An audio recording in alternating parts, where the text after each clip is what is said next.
Senate Republicans are blocking a temporary replacement for California Senator Dianne Feinstein in the Judiciary Committee. The 89-year-old senator is suffering from shingles.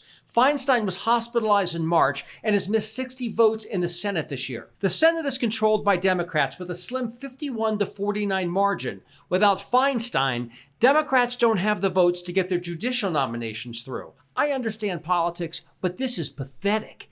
These two-faced, hypocritical Republicans are always talking about family values. They present themselves as upstanding citizens and hyper-religious paragons of virtue. Yet they are taking advantage of an almost 90-year-old ailing great-grandmother.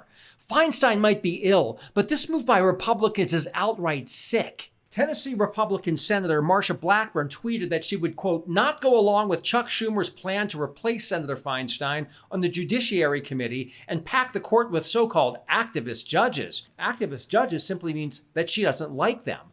Blackburn joins Arkansas Republican Senator Tom Cotton in not supporting a temporary replacement for Feinstein. Both Blackburn and Cotton fancy themselves pious Christian conservatives, so presumably they asked, what would Jesus do in this situation? And they somehow concluded that Jesus would prematurely hustle a sick senior citizen back to Washington. That's a very loving and Christian thing to do.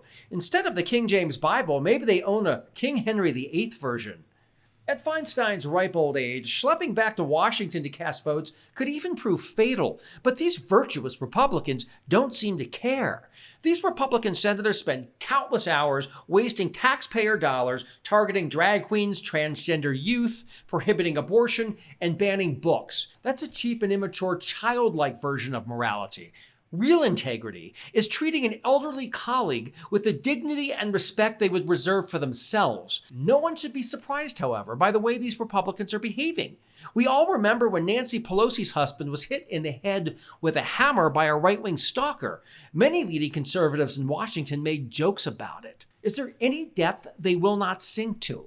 When you are reduced to bullying an 89-year-old woman, there is no stinking sewer you won't wade in or dumpster you won't dive in to gain political leverage. After this tawdry episode, I never again want to hear conservatives talk about morality. The shocking treatment of Dianne Feinstein while she was sick shows exactly where they stand on questions of decency and family values.